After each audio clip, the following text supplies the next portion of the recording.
A long time ago in a galaxy far, far away called the 1980s, I discovered Star Wars. There's a reason that I wear stuff like my Mandalorian shirt here all the time. I have 3 wallets branded with Star Wars, and I've got Star Wars ephemera all over this game room.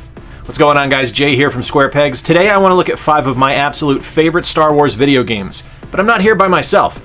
I called in some friends. Let's start things off with Gary from Roxolid Productions.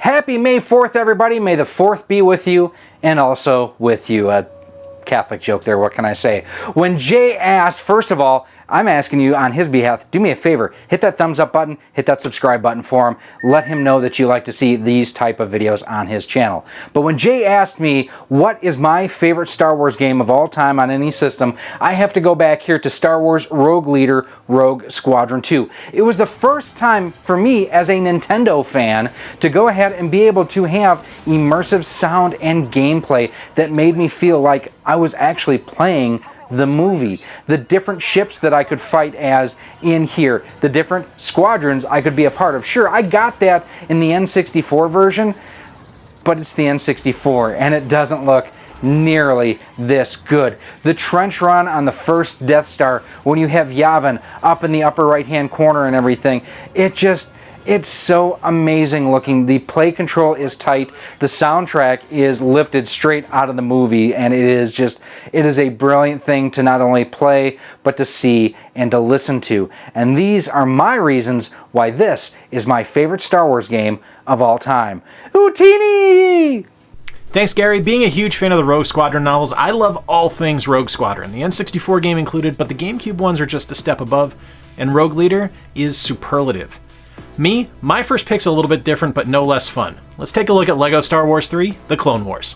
While I think most people would probably choose LEGO Star Wars The Complete Saga, or maybe even LEGO Star Wars The Force Awakens, or eventually the Skywalker Saga, if that ever releases, for me, my favorite LEGO Star Wars game is LEGO Star Wars 3, The Clone Wars, and there is a reason behind that, beyond just the game. And that is how much I love the animated series. Star Wars Clone Wars, the animated series, is one of my favorite things ever on television. Live action, animated, doesn't matter. I absolutely adore it. It's got a ton of memorable characters that I absolutely love, that have debuted in things like The Mandalorian with Ahsoka, and just are important to me.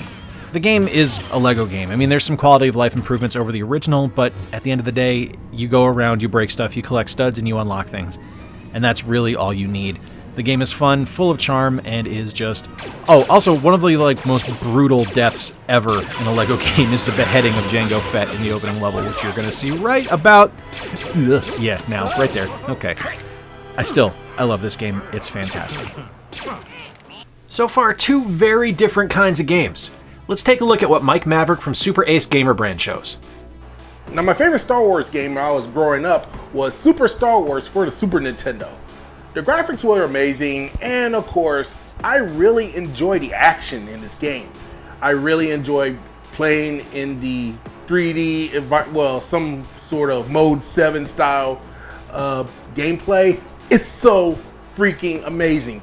And if you guys are really Star Wars fans, I suggest you check out Super Star Wars for the Super Nintendo. One amazing summer, I played all of the Super Nintendo Star Wars games. It was absolutely fantastic. Those games still hold up today. They're epic and awesome. Now, I want to take a look at a different type of epic game from BioWare, Knights of the Old Republic. I mean, what more needs to be said about Knights of the Old Republic than has already been said? This is a landmark RPG that changed the industry. Putting in moralistic choices that actively affect and impact decision-making in the game and dialogue choices in the game is kind of mind-blowing, especially considering nothing like that had ever really been done before, or at least not perfected to the level that BioWare gave you in this game. There's a ton of memorable characters to unlock, a lot of different areas that you're able to go to and explore, and the game, while a little clunky by today's standards as far as controls go, still plays really well. And on the PC version, as you can see here, if you run it at like the highest settings possible, it actually looks pretty good. This game's a lot of fun. If you've never played Knights of the Old Republic, I truly encourage you to do so because the game changed the industry, and it's absolutely worth checking out. And in the vein of Knights of the Old Republic, let's see what Chris from the GameDad show had to say. Hey, what's up everyone? GameDad here. Now, my buddy Jay asked me what was one of my favorite Star Wars games that I've ever played, and instantly, first game that popped into my head was Star Wars Knights of the Old Republic 2, The Sith Lords. This game is amazing, and honestly, it was one of my first introductions to like real RPG kind of games. Yeah, I played Diablo 2 and stuff like that, and that's like my all-time favorite RPG, but Knights of the Old Republic 2 is such a phenomenal game. Now, it is riddled with bugs if you're playing it on the original Xbox, and sometimes they were definitely game-breaking, and I even had to restart the entire game a couple of times on a couple of my playthroughs, but overall, the game is awesome. It has excellent mechanics. Being able to do everything with a lightsaber is just awesome, and the game is super fun with a great story. So that is my pick. That is Star Wars Knights of the Old Republic 2, The Sith Lords. Now, back to you, buddy. I don't think anyone can argue the impact that Knights of the Old Republic and Knights of the Old Republic 2 had on the industry. They brought us BioWare as a brand. Without those games, we wouldn't have things like Jade Empire, Dragon Age, or Mass Effect. My next pick is from a genre I don't typically spend a ton of time with. Let's take a look at Star Wars Empire at War. Me and real-time strategy don't really mix. They're not games I tend to get into, with the exception of like Command & Conquer Red Alert and Warcraft 3. But this game here, Star Wars Empire at War, is one of those exceptions to the rule. I really, really love this game. And I love that it gives you the opportunity to play as both the Empire and the Rebellion. This takes place in between episodes 3 and 4, so you're right at the start of the Rebellion. Now, granted, none of this is canonical ever since we had Rogue One and the Disney acquisition, so think of this as like a Legends game. This is stuff that maybe could have happened and not did happen. I love that you're able to control a bunch of different troops. I love that you're able to go to all these different worlds and experience them in a unique way that you haven't experienced before in the world of Star Wars. If you have any kind of love for real-time strategy games, you owe it to yourself to check this one out. You can find it on Steam and GOG. RTS games are usually way out of my wheelhouse, but I really, really dig Empire at War. For a different take on things, let's send things over to Dave from TEEVEE Games and see what he chose. It may seem silly with what we've seen of Star Wars games over the last 40 years, but I have to say that one of my favorites is still Parker Brothers' The Empire Strikes Back for the Atari 2600. Released in 1982, it was the first licensed Star Wars game. This game is a loose, and I do mean loose, interpretation of the Battle of Hoth. You control Luke's snowspeeder as it attempts to slow down incoming Imperial AT-AT walkers. While you don't have tow cables handy to hasten their destruction, 48 hits from your speeder, or one lucky hit to its randomly flashing bomb hatch, will do the job. Even with the Force on your side, failure is inevitable as new walkers will replace their fallen colleagues. Best you could hope for is racking up an impressively high score before you crash your last snowspeeder, or the rebel base has been destroyed. Obviously, it is quite primitive when compared to later titles, but for 1982, it was mind-blowing to have any Star Wars game at all, and the fact that it's still pretty fun doesn't hurt either. It's continuously astonishing to me what people were able to pull out of the Atari 2600 when it released. Something with less computing power than our average microwave nowadays was able to produce classic games. Sure, they might be simple by today's standards, but they're still remarkable in execution and a ton of fun to play, and Empire's no different. Now, I want to take a look at one of my favorite games from the 360 generation and connect Star Wars. No, I'm kidding. It's Star Wars The Force Unleashed. Let's take a look. I really enjoy things where you're able to kind of insert history into established fiction, and in the case of Star Wars, I'm talking about Star Wars The Force Unleashed.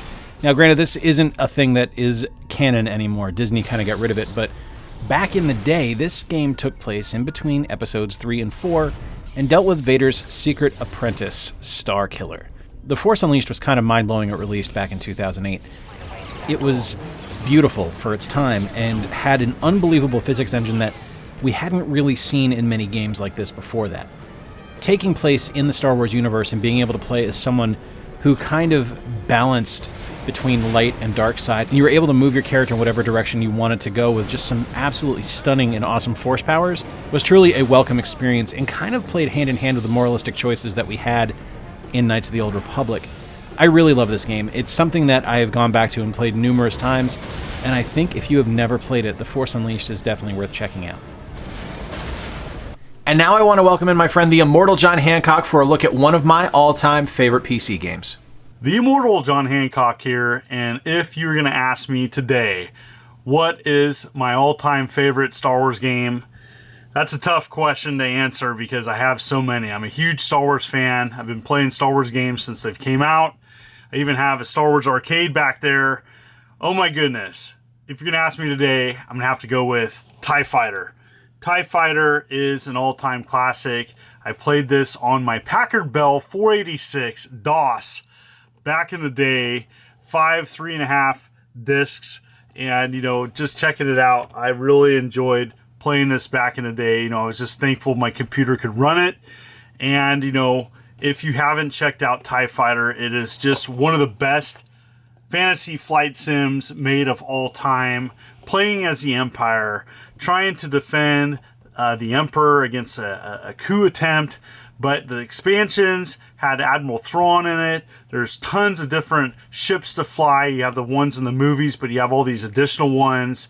Great campaign, great sound effects, just physics. Oh my goodness. It is just definitely, if you're a Star Wars fan, it is a must play. It is the #1 game, I think, and definitely one that they should take with today's graphics and revisit this all-time classic. Oh my goodness. This is a #1 game for me, and I know there's many people out there that have enjoyed and appreciated this game. Oh my goodness. Absolute gem. Check it out. There was a good 3-year span where my friends Keith, Chris, and I did nothing but play TIE Fighter, X-Wing, or X-Wing versus TIE Fighter all land up. Those are some of my favorite games of all time, and they hold up to this day. Now, I want to take a look at my final pick, and also the newest Star Wars game released, Jedi Fallen Order. I think like a lot of people, when Jedi Fallen Order got announced, I was expecting the other shoe to drop.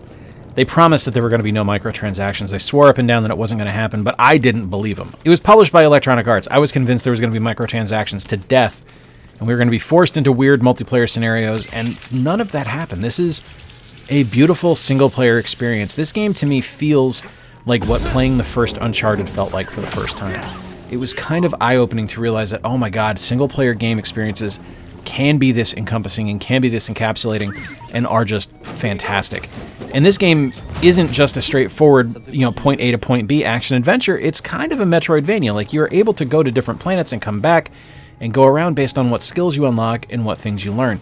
It's a beautiful game as well, and it has been optimized for PS5 and Xbox Series X and Series S. You're actually seeing this on the Xbox Series X right now. This game introduced us to new characters, took us to new locations, and dived deep into the history of the Jedi and how important the lore and the training of young Jedi are.